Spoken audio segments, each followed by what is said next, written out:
Welcome to Samba Samba. Enjoy the video. You begin by opening Google Forms with your Google account. This lets you collect responses and optionally track sign-ins. Once the form is created, type a clear title and short description that states the vote purpose and deadline. Next, add a multiple choice or a drop-down question for the vote options and mark it required so no one skips voting. Make sure to turn on collect email addresses only if you need to verify voters. This helps later when sorting results.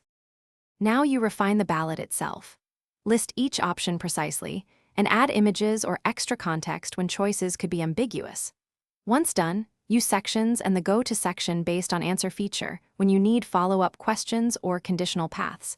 This helps with multi-item ballots. Make sure to visit settings.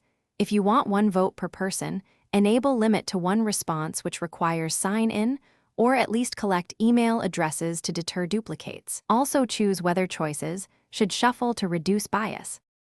To complete the vote, preview the form and run at least one test submission. This verifies branching, required fields, and the confirmation message.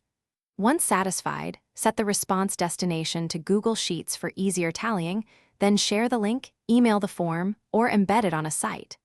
After the voting window closes, turn off accepting responses to lock results. If you find duplicates or the limit to one response option isn't working, make sure sign in is required or install a trusted add-on to enforce single votes. Thanks for watching.